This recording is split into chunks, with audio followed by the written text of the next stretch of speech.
Querido, por favor, abra a sua Bíblia, se você pode.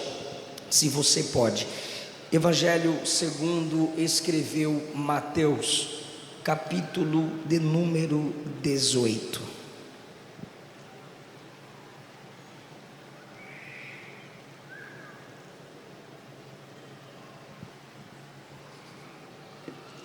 Evangelho segundo escreveu Mateus, capítulo 18. Por favor, tenham paciência. Leremos a partir do versículo 23. Por isso, o reino dos céus pode comparar-se a um certo rei que quis fazer contas com os seus servos. E começando a fazer contas, foi-lhe apresentado um que lhe devia 10.000 talentos. E não tendo ele com o que pagar, o seu senhor mandou que ele, sua mulher e seus filhos fossem vendidos com tudo quanto tinha, para que a dívida se lhe pagasse. Então aquele servo, prostrando-se, o reverenciava, dizendo: Senhor, seja generoso para comigo, e tudo te pagarei. Então o senhor daquele servo, movido de íntima compaixão, soltou-o e perdoou-lhe a dívida. Saindo, porém, aquele servo encontrou um dos seus conservos que lhe devia 100 dinheiros, e lançando mão dele, sufocava-o, dizendo: paga o que me deves. Então o seu companheiro, prostrando-se a seus pés, rogava-lhe, dizendo: seja generoso para comigo, e tudo te pagarei. Ele, porém, não quis, antes foi encerrá-lo na prisão até que pagasse a dívida. Vendo, pois, os seus conservos o que acontecia, contristaram-se muito e foram declarar ao seu senhor tudo o que se passara. Então o seu senhor, chamando-o à sua presença, disse-lhe: servo malvado, perdoei-te toda aquela dívida porque me suplicaste. Não devias tu igualmente ter compaixão do teu companheiro, como eu também tive misericórdia de ti? E indignado, o seu senhor o entregou aos atormentadores, até que pagasse tudo o que devia. Assim vos fará também meu Pai Celestial, se do coração não perdoardes cada um a seu irmão as suas ofensas. Tomai o vosso assento, por favor.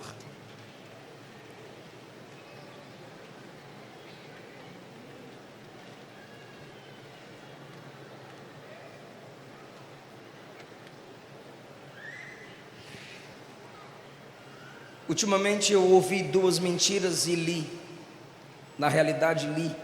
acerca de família.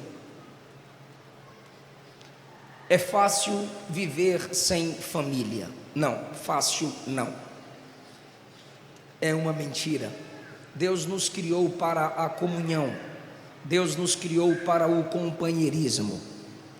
A segunda mentira que que li, foi: é fácil viver em família. Não, não é fácil viver em família. Todos nós que temos famílias constituídas sabemos das complexidades que é ser uma mulher, conforme as Escrituras ensinam, um homem, conforme as Escrituras ensinam, filhos que se submetem às Escrituras para honrarem seus pais, e assim sucessivamente. Não é fácil viver em família por causa dos erros. Os erros estão intrínsecos em nós. Cometemos erros, somos falhas, porque a nossa natureza humana caída é falha, é dependente da graça, carece do sangue de Jesus, carece das misericórdias de Deus. Porém, a gente pode também refletir sobre os erros. Deus trabalha com causas e efeitos. Sendo Ele soberano, Ele permite certas coisas que, no processo em que são praticadas ou permitidas por Ele, nós não as compreendemos, mas como Jesus disse a Pedro em João 13, o que tu não entendes agora, depois tu entenderás. Eu quero introduzir esta minha pregação sobre a necessidade do perdão restaurador, falando a vocês sobre as características dos erros numa família. A primeira característica é que os erros são humilhantes. Sim, os erros geram confusão, os erros nos destacam como causadores de problemas. Só se formos muito insensíveis para não identificarmos que os nossos erros no meio de nossa família nos torna causadores de problemas. Em segundo lugar, os erros criam oportunidades para o crescimento. Nós não aprendemos apenas com os erros dos outros, também aprendemos com os nossos erros quando nos dedicamos à prática de sermos avaliados, analisados, perscrutados, perguntar, se olhar pelo espelho da palavra, ouvir aquela que Deus colocou ao nosso lado, se tratando dos homens, ouvir aquele que Deus estabeleceu ao seu lado, se tratando da mulher. Desculpe ter que destacar, mas na geração que a gente vive, tem que explicar que a grama é verde. Erros criam oportunidades para o nosso próprio crescimento. Veja nas confissões do homem de Deus Davi, no Salmo 51, como ele retrocede em sua memória, como ele cresce em suas palavras. Se você compara o Salmo 51 com 2 Samuel 12, 11 e 12, você percebe que as palavras soberbas da narrativa do segundo livro de Samuel, capítulos 11 e 12, são excluídas das palavras do orante do Salmo 51. E a mais interessante para mim é que lá a mulher é culpada, o marido é responsabilizado, e na parábola de Natã, o homem rico é culpado e Davi não. Mas no Salmo 51, depois do erro cometido, Deus permitiu a sua queda. Ele inicia o salmo dizendo: eu pequei contra ti. Você olhar para si mesma, olhar para si mesmo, reconhecer seus próprios erros é sinônimo de crescimento. O livro intitulado A Força do Fracasso diz assim: podemos ser libertos quando admitimos nossas fraquezas pessoais.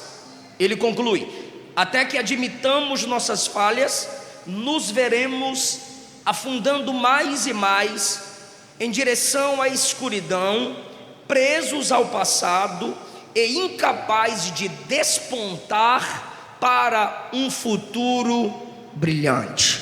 E ele conclui: a percepção do nosso sucesso pode ser perfeitamente aceita quando aceitamos que o nosso fracasso é realmente um fracasso.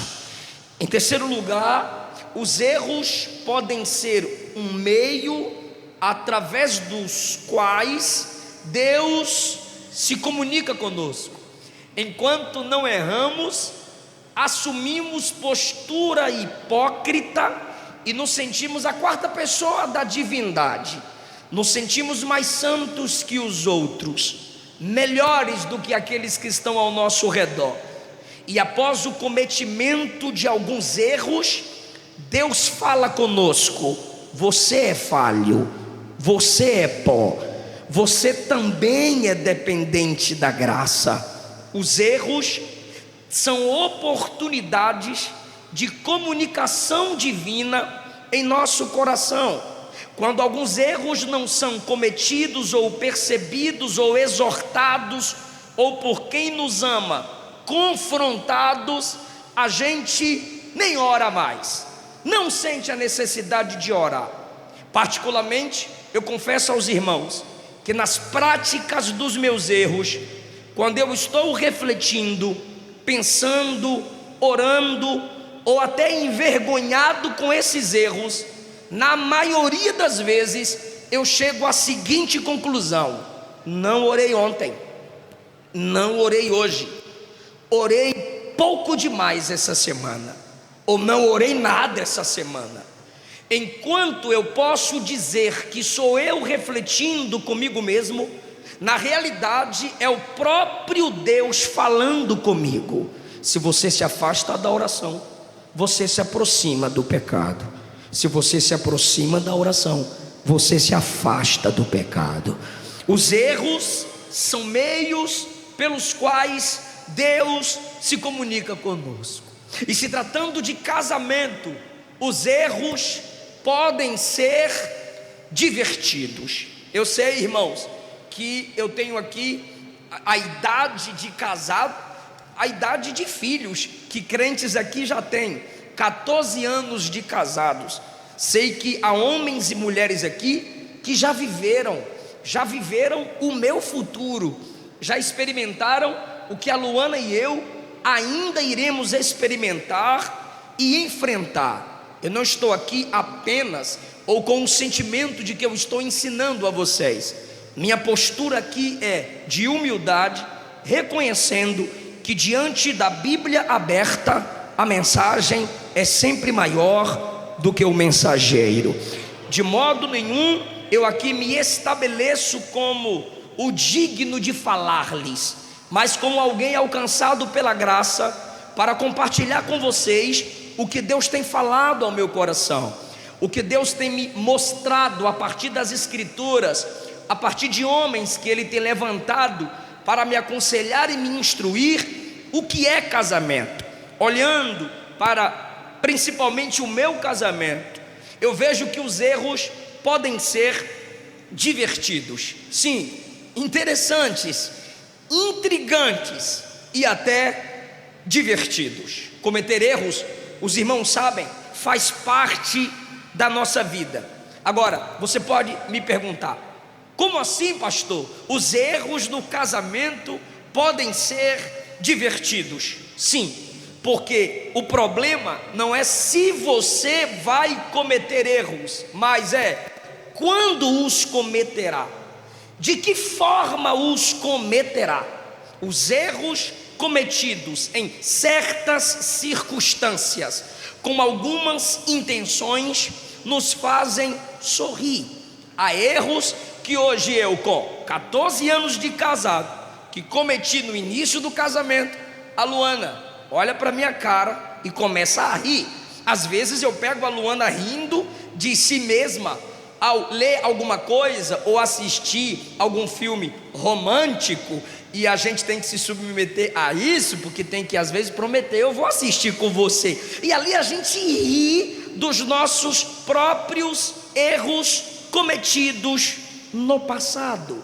Isso é a graça de Deus restaurando a cada dia a nossa família. É uma demonstração simples de que a cada dia Deus está nos fazendo crescer. Em sexto lugar, para que eu entre para o texto lido, que essa é a minha característica de pregar, erros precisam de perdão. A família só pode ser um lugar de superação, a família só pode ser um lugar de restauração, a família só pode ser reconhecidamente estabelecida e vivenciada como local de alçar voos, se nessa família, como já foi cantado aqui, se estabelecer a prática do perdão.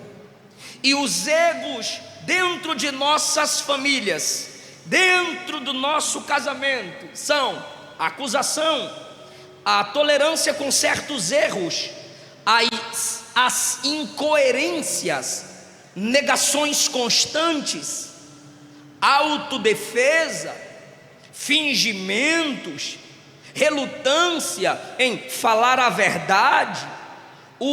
Você fala grego ou eu estou falando grego, ou seja, uma comunicação ríspida, limitada, fuga das responsabilidades, menosprezos, intrigas, exageros, mentiras, distanciamentos, falta de oração, falta da leitura bíblica, são erros, e todos eles precisam de perdão. Se não houver perdão, não há casamento que se sustente. Se não houver perdão, não há família que se estabeleça como base de superação. Se tratando de erro e da necessidade do perdão, lembremos do primeiro casal que cedeu à tentação de se tornarem iguais a Deus. Desobedeceram a palavra de Deus, se sentiram envergonhados, dominados por sentimentos humanos e caídos, culparam outros pelos seus problemas. Eva culpa a serpente, Adão culpa Deus, e a Eva tiveram problemas imediatos em suas relações familiares. Gênesis 5, Deus chama ambos pelo nome de Adão, mas em Gênesis 3, e Adão ali é humanos, mas em Gênesis 3, quando são expulsos do jardim, Adão olha para Eva e diz: agora eu te dou um novo nome, indicando uma separação. Ele não está apenas separado de Deus na expulsão do jardim, e antes na sua fuga e no esconder-se, ele está distanciado de Deus. Ao mudar o nome de sua companheira, ou estabelecer um novo nome para ela e culpá-la, ele evidencia que está separando dela. Há uma comunhão rompida ali, e a maldição sobre a criação, a natureza, mostra o distanciamento do homem com o cosmos, com a criação. Então primeiro se separa de Deus, se separa dela em algum nível, se separa da natureza, e quando ele tem medo, ele está separado de si mesmo. Tudo isso é efeito do pecado. Deus, por punição e preservação, que eu não tenho tempo de destacar aqui, os tirou do jardim. Quem me ouve diz amém. Os tirou do jardim, mas não os despediu nus. Em misericórdia mata uma vítima inocente, que representa o sacrifício de Cristo na cruz do Calvário, o inocente morrendo pelos culpados. Deus os vestiu e os livrou de comerem da árvore da vida, pecadores, porque se comem da árvore da vida caídos, seriam eternos pecadores. Ali também foi um ato da graça divina, mas Deus, o próprio Deus, não os separou. Quando eles são lançados para fora do jardim, eles continuam como família. Deus os capacita a terem filhos. Por quê? Porque Deus sabe que, apesar dos erros, é a família unida que é a base da superação. Do lado de fora, Eva gera Caim, e no capítulo 4 do Gênesis, ela reconhece que foi pela ajuda de Deus. Caim mata o irmão Abel. Claro, Eva se entristece, mas Deus lhe dá um outro filho, Sete, a partir de quem vem Enos. E a Bíblia diz que a partir de Enos, o nome do Senhor passou a ser invocado. Houve uma superação, porque Abel, o justo, que atraía Deus através de seu sacerdócio, morreu. E agora, através de Sete, vem Enos, que atrai novamente a presença de Deus para aquela família. E Eva, mais uma vez, se alegra e diz: o Senhor me deu outro filho em lugar de Abel. Deus deu um novo cântico àquela mulher. Mas perceba, por favor, ela teve que perdoar seu marido, ele teve que perdoar sua esposa. Como assim? Cronologicamente, ela come do fruto primeiro. Teologicamente, ele é responsável por aceitar comer do fruto com ela. Quando Deus o chama, ele estabelece, responsabiliza, transfere a culpa para Deus e para ela, ambos feridos. John Bevere, no livro Paixão pela Sua Presença, diz que rabinos, comentaristas do livro do Gênesis, diz que por muito tempo após saírem do jardim, Adão e Eva ficaram em cavernas escuras, impossibilitados de olharem um na face do outro, enfrentando um processo na solidão, até que conseguissem ser felizes novamente. Ou seja, dessa narrativa a gente entende que desde o efeito do pecado no mundo, se é necessário não apenas buscar o perdão de Deus, mas liberarmos o perdão uns para com os outros. Talvez você diga, isso é misericórdia.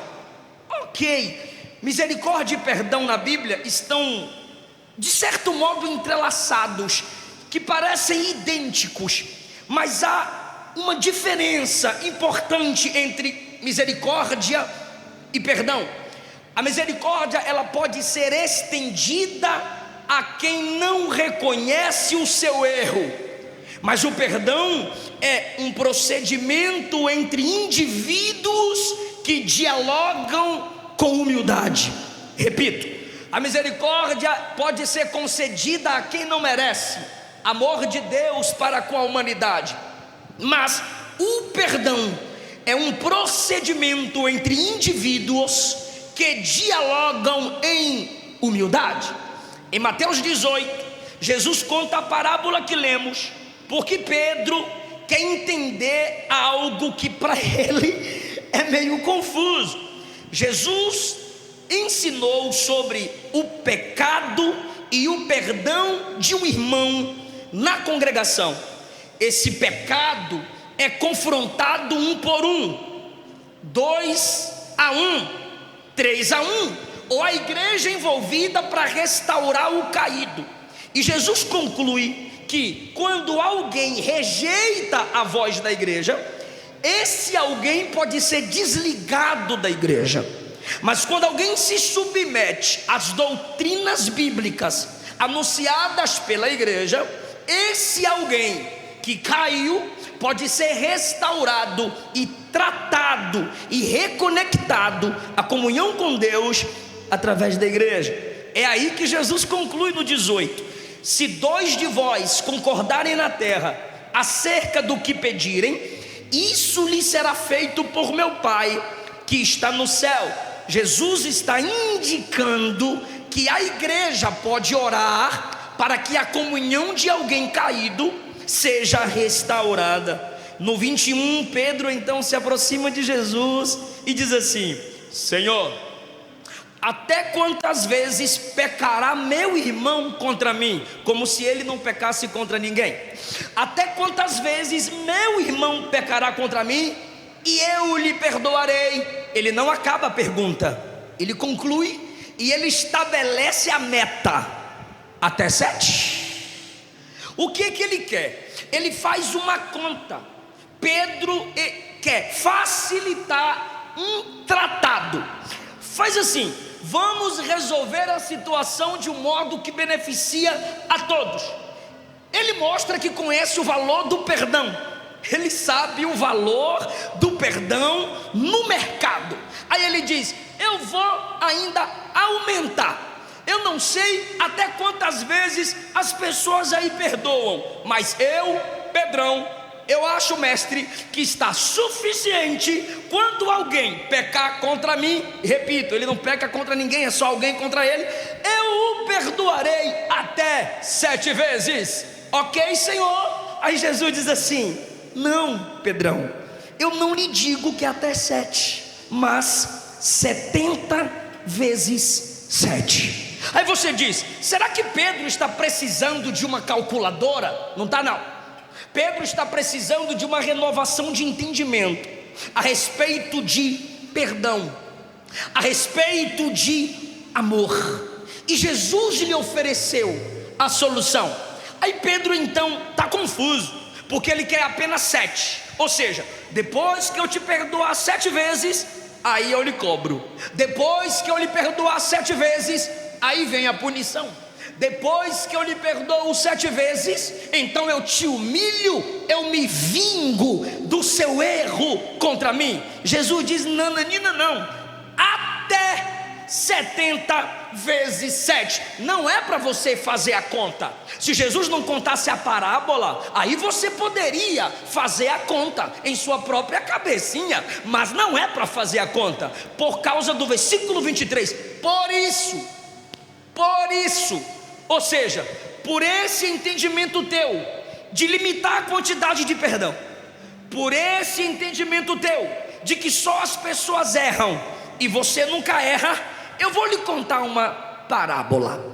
Existia um certo rei que quis acertar as contas com seus servos. Eu quero usar aqui a linguagem da NTLH, capítulo 18, versículo 24. Trouxeram-lhe um servo que lhe devia milhões de moedas de prata. Versículo 28. Esse empregado que devia milhões de moedas de prata encontrou alguém que lhe devia 100 moedas de prata. Esse que lhe foi perdoado milhões de moedas encontra um devedor que lhe deve 100 moedas, o confronta, o agride, e na parábola Jesus diz: ele pega o devedor e o leva para a prisão. Mas o rei, que perdoou milhões, ficou sabendo, mandou chamar o perdoado que não perdoa, desperdoou. Por quê? Porque ele não perdoou quem o devia muito menos do que a dívida que ele tinha com o rei. E o rei disse: e agora você será lançado aos atormentadores, porque quem não perdoa é atormentado pelas mágoas, desejo de vingança, enquanto pensa que é justiça. E ele ali é lançado aos atormentadores. E Jesus conclui a parábola dizendo: assim também Jesus, o amor, Jesus, a graça manifestado, diz: assim vosso Pai celestial fará com vocês, se de coração vocês não perdoarem cada um ao seu próximo. Irmão, é uma parábola pesada, é um texto pesado, mas o que Jesus está dizendo é que ele não nos deixa brincar com o perdão concedido. Quais são os erros que cometemos a partir desse texto?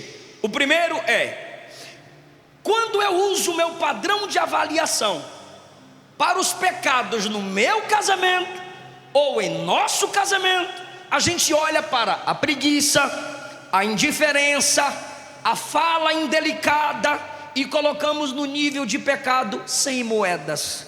Esse pecado aqui é 100 moedas de prata, não faz tanta diferença. Se importar com isso é bobagem, tá com muita frescurite. Olha, tá muito sensível. Esse pecado aqui é 100 moedas de prata. E a gente estabelece: e o adultério, xingamentos, desprezo, aí é 10.000 talentos.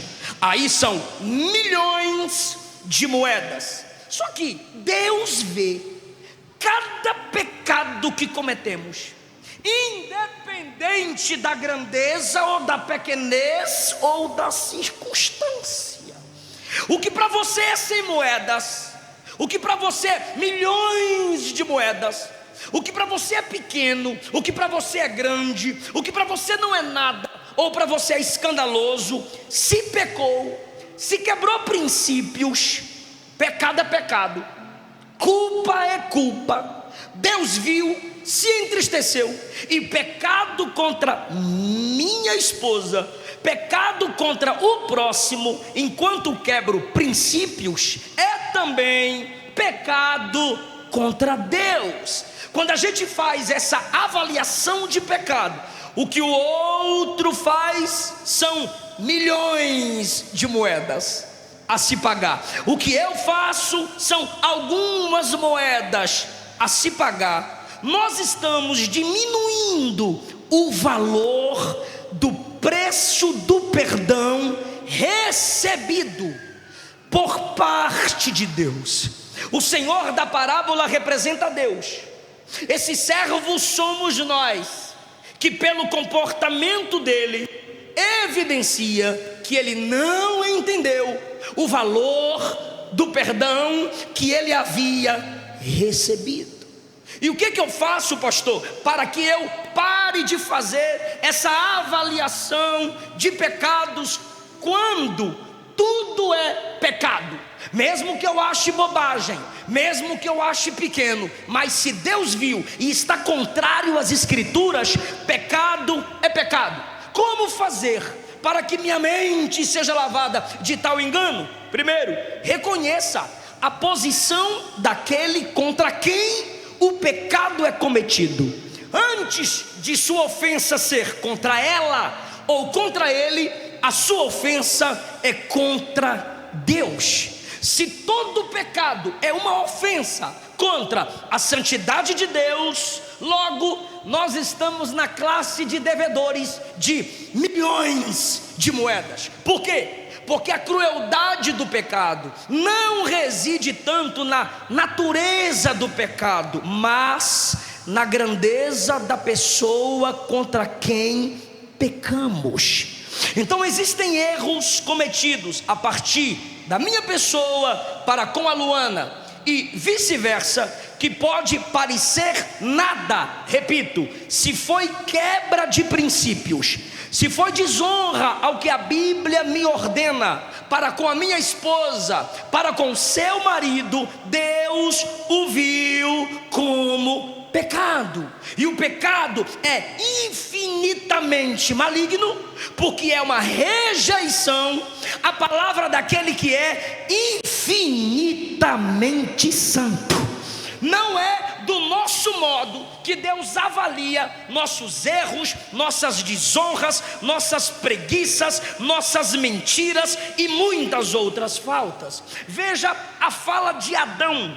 Sempre que eu prego sobre pecado, eu preciso partir do pressuposto da queda, do pecado original.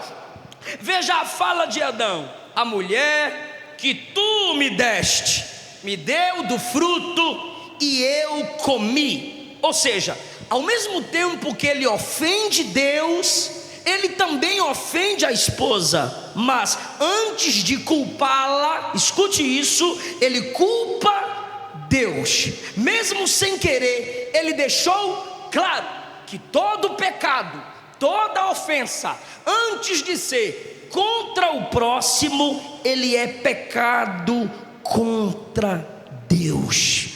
Assim é qualquer pecado, qualquer quebra de princípios. Não machucamos apenas o outro, machucamos aquele que é santo, santo, santo, ao desprezarmos quem Deus estabeleceu ao nosso lado para honrarmos. Então, querido, aqui vai uma palavra para o seu coração. Para o bem do nosso casamento, devemos ver os nossos erros no lugar do homem que devia milhões de moedas. Por quê? Porque temos a tendência de fazer o contrário. O meu erro, bobagem. O que eu fiz? 100 moedinhas de prata. Agora o que você fez são milhões de moedas. O que você pecou, o seu erro, a sua falha, a sua transgressão é muito maior do que O meu errinho. Para o bem da nossa família, precisamos sempre ver o nosso erro, a nossa falha, como milhões de moedas, milhões de vezes maior do que o erro do próximo. Por quê? Porque a gente parte do pressuposto de que primariamente eu peco contra Deus. Ao pecar contra minha esposa, eu peco contra Deus. Ou você peca contra Deus quando peca contra o seu marido. Matthew Henry, comentando esse texto, ele escreveu: se essa é a medida do perdão estabelecida por Cristo, qualquer limitação de perdão que um crente demonstre ao seu irmão é inconcebível. E ele conclui: Deus não deixará que o seu santo perdão seja escarnecido. Então, quando é que eu estou escarnecendo do perdão que eu recebi? É quando eu esqueço que eu sou falho, miserável, pobre, cego, nu, dependente da graça, perdoado, lavado, remido pelo sangue de Jesus. Todos os meus pecados, ou qualquer pecado meu, é base para que o juízo de Deus me alcance, me fulmine. Mas a misericórdia de Cristo, a graça de Cristo é a tampa que me protege da ira de Deus. Mas quando alguém peca contra mim, quando alguém falha contra mim, eu digo: não dou mais perdão, não oro, não estendo a mão, não abençoo. Para mim não tem jeito, eu não lhe dou uma segunda chance. Para mim acabou. Sabe o que é isso? Eu estou desprezando a graça que a mim foi concedida. E isso tem destruído vidas. Caminho para a conclusão, 20 minutos máximo. E isso tem destruído casais, tem destruído famílias. E um certo autor, me fugiu a memória, mas eu consegui escrever o que ele disse. Ele disse o seguinte: para que o perdão possa fluir, é necessário um cano de 3 válvulas. Para que o perdão possa fluir, é necessário um perdão de 3 válvulas, e as 3 precisam estar abertas para que o perdão se mova de uma pessoa para outra. Me entenda, por favor. A primeira válvula é controlada pela pessoa que pecou. Como que essa pessoa que pecou controla a primeira válvula? Pedindo perdão, se arrependendo. O verdadeiro perdão é mais liberado quando o ofensor abre sua válvula primeiro. As 2 outras válvulas, disse o autor, são controladas por aquele que foi ofendido pelo pecado cometido. E ele conclui: é difícil de abrir essas 2 válvulas, como é difícil de abrir a primeira válvula da confissão. O ofendido tem que abrir 2 válvulas. Irmão, é isso que é evangelho.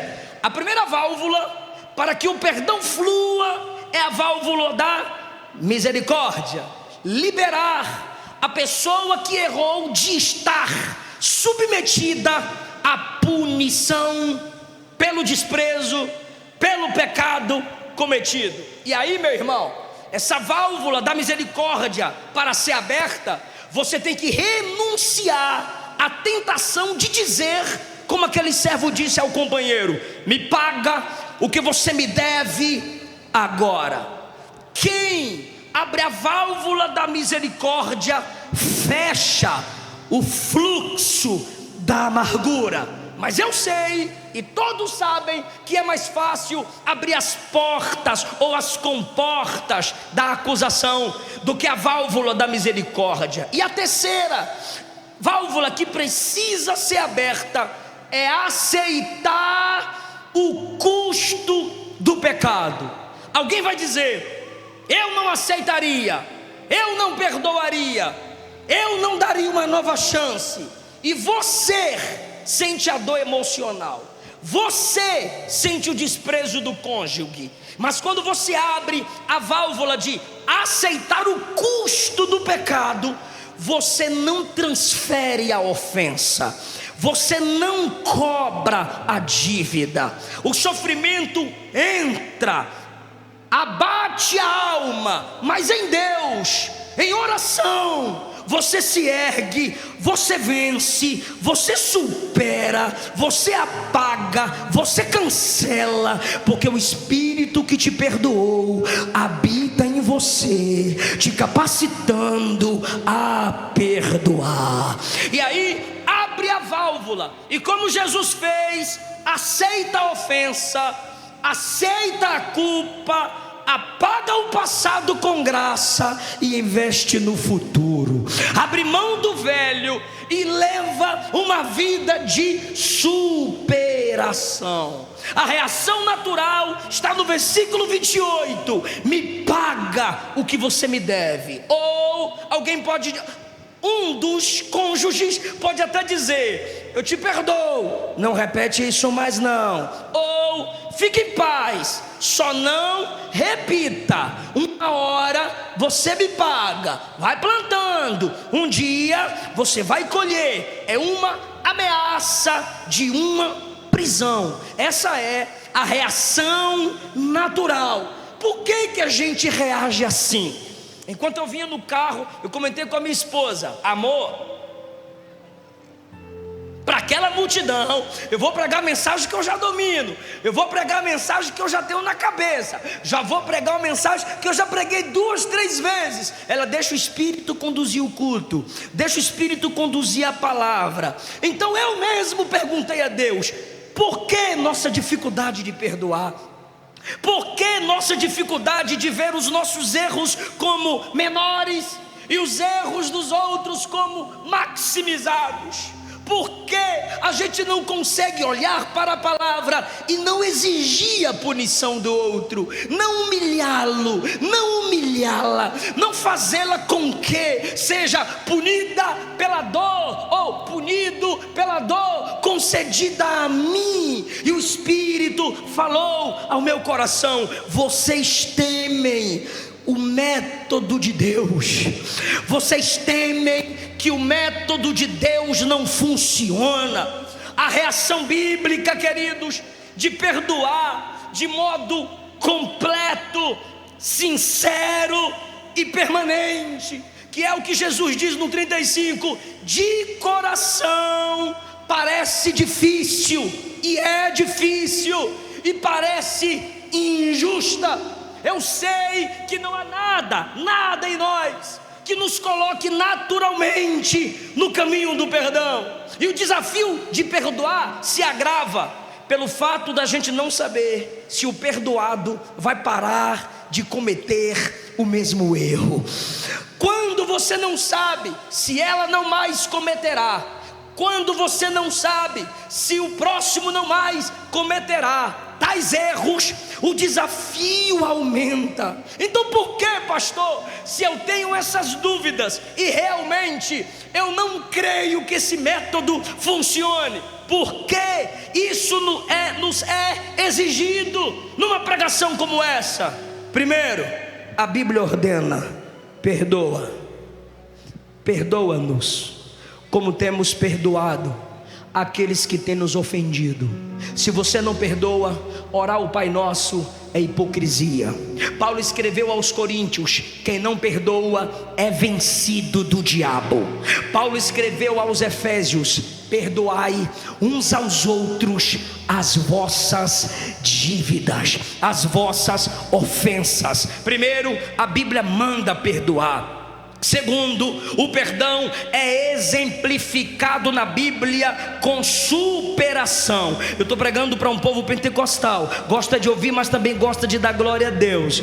Então se prepare para o que eu vou lhe dizer agora. Primeiro, o perdão é ordenado na Bíblia. Segundo, o perdão é exemplificado na Bíblia como histórias ou com histórias de superação. superação. José foi vendido, José foi odiado, José foi desprezado, mas o José que liberou perdão se tornou governador do Egito. Davi foi perseguido, Davi foi caluniado, Davi foi invejado, Davi foi odiado, mas perdoou os seus ofensores, perdoou Saul. Quem se tornou Davi? Homem segundo o coração de Deus, maior rei da história de Israel. Irmão, Jesus foi ofendido pelas nossas culpas, foi moído pelas nossas transgressões, morreu a nossa morte, mas venceu a morte, ressuscitou, está à direita de Deus, intercedendo por nós. Irmão, perdoar te torna alguém que supera. O perdão é o remédio para a superação. Isso não é clichê, é o centro do evangelho. Pastor, o senhor citou Davi, José, Jesus. Isso quer dizer que perdão é para mega santos ou santos extraordinários? Não. Se o perdão está no centro do evangelho, todo crente aqui deve ser identificado pelo perdão. Qualquer crente que abra a boca e diga: sou de Jesus, sou serva de Deus, sou servo de Deus, deve em Deus buscar graça para perdoar. Eu sei, escute o que eu vou lhe dizer, irmão. Eu sei, como eu já disse e repito, nossa natureza humana não quer perdoar. Por isso, não é você sozinha, não é você sozinho quem perdoa. A graça de Deus te capacita, a força do Espírito Santo te capacita.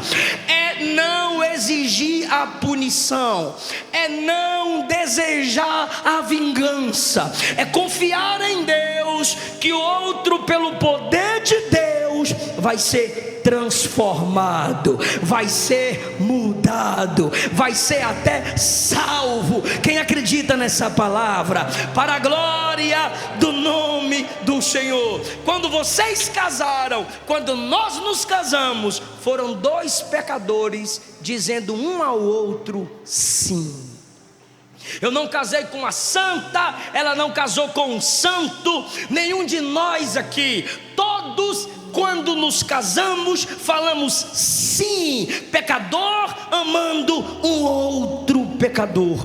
Quando você disse sim, você estava reconhecendo: Jesus, só a sua graça na minha família, Jesus, só a sua graça no meu casamento.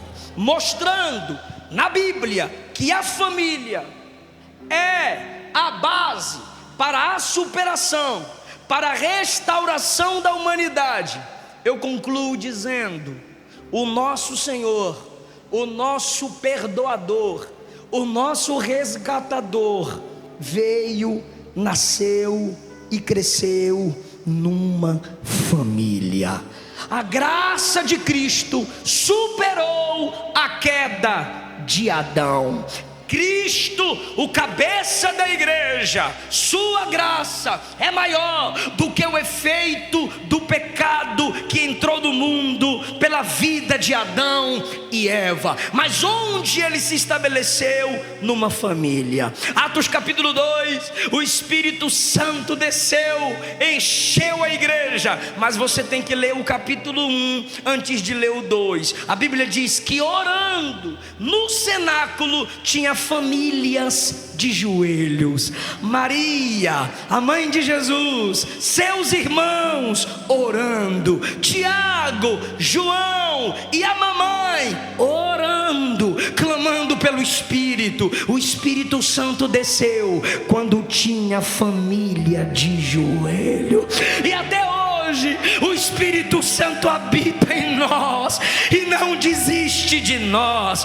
Numa família iniciou-se a abertura da pregação para os gentios. Em Atos capítulos 1 a 9, as pregações são direcionadas a judeus, a samaritanos. Mas em Atos 10 tem um homem gentil que não é judeu, italiano, orando. O anjo aparece a ele e diz: manda buscar Pedro, que ele vai te converter de verdade com a pregação da palavra. O cabra mandou buscar Pedro. Pedro, por sua parte, sobe para orar. Quando está orando, Deus diz a ele: vá pregar para os gentios. Pedro disse: não, salvação é só para judeu, salvação não é para gentio. O Espírito Santo numa casa disse: vá pregar para os gentios, porque a família dele já está reunida, te aguardando. Alguém vai bater na sua porta. Bateram na porta de Pedro, levaram Pedro até a casa de Cornélio. Quando Pedro chega na casa de Cornélio, tem uma família reunida. Cornélio olha para ele e diz assim: um anjo de Deus apareceu a mim e mandou eu te buscar. Eu mandei te buscar para você pregasse a palavra da verdade para mim. Pedro olha para a sala está completa de pessoas que não eram judias, pessoas que não eram descendentes de Abraão. E ele disse: agora sei que Deus não faz acepção de pessoas. Pedro começou a pregar, e a Bíblia diz que antes que Pedro concluísse o sermão, o Espírito Santo desceu e batizou todo mundo, e começaram a falar em línguas. Irmão, foi numa família que o Espírito Santo mostrou para Pedro: eu não vim salvar só judeus, eu vim salvar quem não é judeu. Mas essa indiferença ainda permanecia. Aí no capítulo 11, Pedro teve que reunir a igreja para se explicar. Meus irmãos, ontem eu entrei na casa de um cabra que não era judeu, mas eu não pude resistir, porque antes que eu acabasse de pregar, o Espírito Santo deu a eles o que nos deu no dia de Pentecostes. Todo mundo começou a falar em línguas. Eu não pude fazer mais nada. Você conseguiu me entender? Foi numa família que o nosso Salvador encarnou. Foi quando famílias oravam que aconteceu o dia de Pentecostes, a efusão do Espírito. Foi numa família reunida orando que as portas se abriu dos judeus para os gentios na pregação do Evangelho. E Paulo insistindo com os judeus, na sua primeira viagem missionária, só pregava para judeu, só pregava para judeu, só pregava para judeu. Atos 15, ele quer ir para a Ásia, ele quer continuar por aquelas bandas. Aí ele tem uma visão, alguém dizendo assim: passa a Macedônia, atravessa a Macedônia e nos ajuda. Deus está me chamando para a Europa. Quando ele chega na entrada da Europa, ele vai procurar a beira de um rio para orar. Aí tem uma mulher chamada Lídia com sua família reunida, olhou para ele e disse: prega para nós. Aí ele prega para aquela mulher, prega para a família inteira é batizada. Olha como chegou o Evangelho na Europa, pelo ministério de Paulo, dentro de uma casa com uma família reunida. De repente esse Paulo e Silas são presos, porque expulsaram o capeta de uma mulher lá na cadeia. Começaram a orar, começaram a cantar. Jesus mandou terremoto, as portas se abriram. O carcereiro pensou que os presos haviam fugido, pegou a espada para se matar. E Paulo disse: não faz isso, está todo mundo aqui. Aí ele perguntou: o que eu devo fazer para me salvar? Paulo disse: creia no Senhor Jesus Cristo e será salvo, tu e toda a tua casa. Aí, meu irmão, aquele camarada disse: sério? Eu acho que ele estava pensando no livramento de Roma, porque Roma matava o carcereiro que perdia soldados. Bora para nossa casa, vem para minha casa. Paulo disse: vou para sua casa. Paulo e Silas, rasgado, sangrando, chegaram na casa do carcereiro. Bíblia para dentro, Evangelho para dentro. A mulher do carcereiro se entregou para Cristo, os filhos do carcereiro se entregaram para Cristo. Sentaram Paulo e Silas e começaram a tratar as feridas dele. O ministério de Paulo alcançou a Europa a partir de uma família. Agora só os pentecostais vão captar a conclusão do que eu vou dizer. O nosso Salvador, deixa eu voltar um pouquinho. O diabo derrubou a humanidade dentro de uma família: Adão, Eva, Caim. O nosso Salvador veio e encarnou numa família. O Espírito Santo desceu enquanto famílias estavam orando. O evangelho partiu dos judeus para os gentios enquanto uma família estava orando. E o ministério de Paulo se abriu para a Europa a partir de duas famílias que o recebeu em suas casas. Da Europa, o evangelho chega na Inglaterra, alcança os Estados Unidos, alcança 2 suecos. Eles são enviados ao Brasil. As Assembleias de Deus nasceram. E olha nós aqui, famílias são instrumentos de Deus para a salvação da humanidade. Sua casa, eu estou sentindo a presença de Jesus aqui. Eu vou falar, sua casa foi estabelecida como instrumento de Deus para superação, para transformação. Os canhões do inferno estão apontados contra a sua casa, mas o sangue de Jesus chegou primeiro. A promessa da salvação chegou primeiro. Com a sua mão levantada, irmão, reage pelo amor de Deus. Eu e minha casa serviremos ao Senhor. A maldição está na casa do ímpio, mas a bênção está na casa do justo. Provérbios 3, Lucas 19. Hoje veio salvação sobre essa casa. Eu creio, irmão. O diabo não tem família, é por isso que ele quer destruir a tua. Mas Jesus tem família e não vai deixar o diabo destruir a tua. Vai ter perdão na tua casa, vai ter superação na tua casa. Ei, minha irmã, receba a graça de Deus para perdoar, como Deus em Cristo vos perdoou. Efésios 4, perdoai-vos uns aos outros. Crente que perdoa, Paulo disse, o diabo não vence, o diabo não destrói. O perdão de Jesus é a base do perdão para o nosso lar. Fica em pé quem pode, fica em pé quem crê. Eu quero orar para que o Espírito Santo te dê graça para perdoar. Eu quero orar para que o Espírito Santo nos dê sabedoria. Não, vamos parar de maximizar o erro do outro e minimizar o nosso. Tudo é erro, tudo é falha, todos dependentes da graça. O Deus que nos perdoou, nos dá graça para perdoar. Jesus, obrigado pela sua igreja, obrigado pela sua palavra, obrigado por cada pastor e sua família, obrigado por cada casal aqui. O diabo veio destruindo famílias, mas Jesus veio resgatando lares, veio resgatando famílias, e a palavra está sobre nossa vida. Nessa tarde, Jesus, toca na alma dessa mulher. Nessa tarde, Jesus, toca na alma desse homem. E aquela paz que o homem não explica, que supera, que vai além de todo entendimento, como tomou conta da minha alma, da alma da minha esposa, vai tomar conta da sua alma, vai tomar conta da sua vida. Como foi cantado aqui, a sua casa é casa de oração, a sua casa é casa de perdão. A igreja entendeu essa palavra? A igreja pode glorificar a Jesus, porque Jesus está quebrando cadeia agora. Jesus está quebrando cadeias, correntes espirituais agora.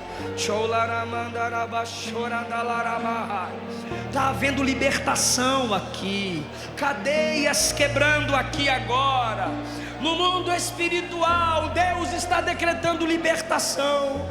O perdão liberado é paz recebida. O perdão liberado é paz alcançada.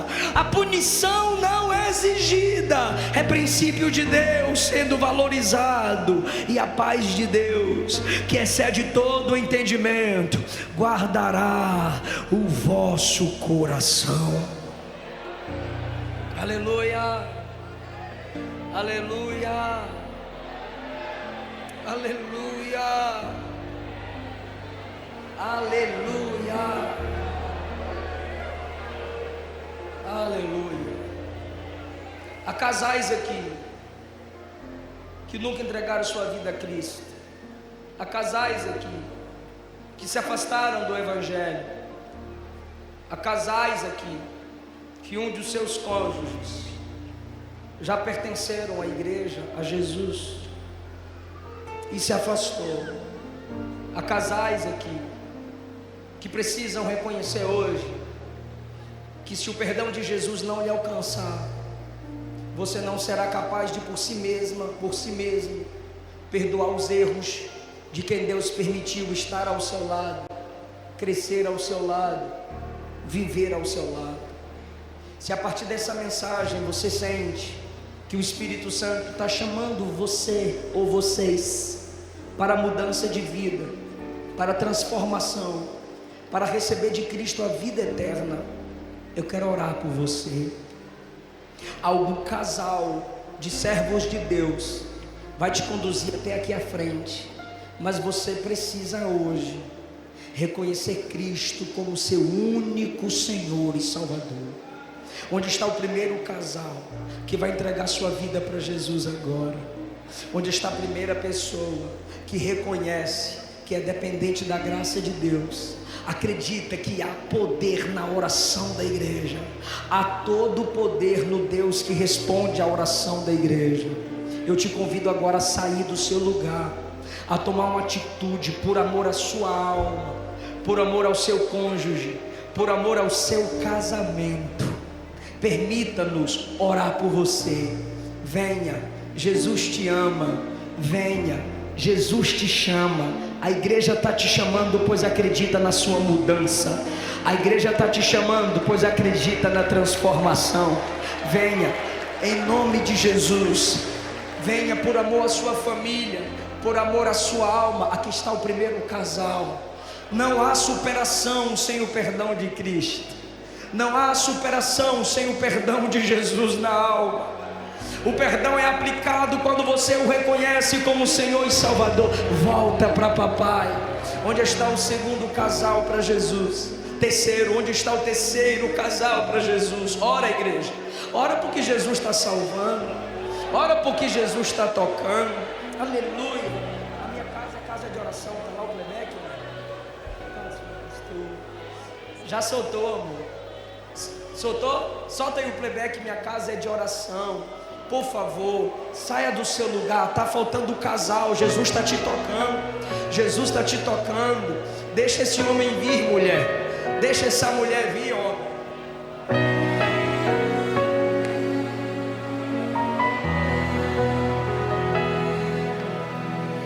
Deus, vem me restaurar. Vem arrancar de mim as coisas. Quebra a cadeia, Jesus. O plano de Deus para o seu casamento é maior do que você imagina. Eu sei que em casa A graça que atrai é a graça que sustenta. não vai ficar. Se Nabal se endurecer, vem você, Abigail. Começa por você, minha irmã. Para sempre a me guiar. Se ela disser não, anuncia. Eu vou lá por amor à minha alma e por amor à sua. Eu vou me entregar a Cristo pela nossa família. Eu vou me entregar a Cristo porque Ele vai me dar poder de superação. Ele vai me dar graça de restauração. Se estiver na galeria, desça. Se estiver na nave da igreja, desça. Saia do seu lugar. A gente vai te identificar para orar por você. Vamos te identificar para acompanhar você. Sua casa vai ser casa de oração. O Espírito Santo vai encher o seu lar. E conhecereis a verdade, e a verdade vos libertará. Se pois o Filho vos libertar, verdadeiramente sereis livres. Eu sei que em casa suja o Senhor. Se creres com o coração e confessares com a tua boca que o Cristo ressuscitado dentre os mortos é o Senhor, serás salvo. A minha casa é casa de oração. A minha casa é casa de superação. E não haverá espaço. Venha, casal, venha. A bênção de Deus vai chegar na sua família a partir da sua vida. Vocês foram escolhidos para estarem aqui hoje, para terem mudança de vida, transformação de vida. Está vindo mais um casal para Jesus. Quem pode dar glória a Deus? A minha casa é casa de oração, e não há Vem para Jesus. espaço pra em tudo. O diabo insiste em destruir sua vida. É por isso que a igreja insiste para você receber o maior presente, que é a salvação de Jesus, a vida eterna. Não haverá crise, é tua habitação, Oh, glória a Deus. é tua, Senhor, Oh, glória a Deus. Oh, habitação. glória a Deus. Oh, glória a Deus. Tem mais alguém para vir. Tem mais casais para vir.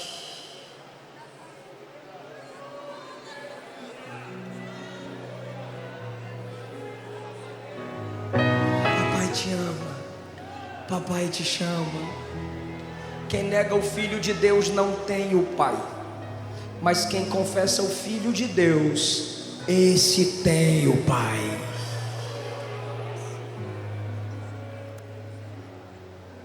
Vinde a mim, todos os que estáis cansados, oprimidos, e eu vos aliviarei. Estende as mãos para cá, igreja. Vamos orar por essas pessoas, porque Jesus está concedendo a graça do perdão. Eles recebem perdão e se tornam transmissores do perdão. Quando a igreja ora, Jesus reconcilia. Quando a igreja ora, Jesus renova. Quando a igreja ora, Jesus transforma. Pai, a sua família, que é a igreja, está com as mãos estendidas sobre essas pessoas, pela autoridade que é no nome de Jesus. Só o Senhor para tocar, só o Senhor para mudar, só o Senhor para escrever o nome no livro da vida. Só o Senhor para dar uma nova chance. Sara a alma dele, sara a alma dela. Aqui há uma nova família, um novo começo, um recomeço, porque agora eles são conectados à família de Deus, que é a igreja do Senhor Jesus. Quem pode dar glória a Deus pela vida deles? Por favor, olhem para mim, todos vocês aqui na frente. Hoje, vocês recebem o maior presente, a maior bênção de Deus, o perdão em Cristo e a capacidade em Cristo para perdoar. Por favor, é simbólico, mas para a gente vale muito. Abaixe a sua cabeça em sinal de humildade, só vocês aqui na frente, e repitam assim: Senhor Jesus, me recebe como filho, me restaura, me perdoa, me dá graça para perdoar e ser perdoado. Me recebe na sua família e me faz uma bênção para ela. Em nome de Jesus. Amém.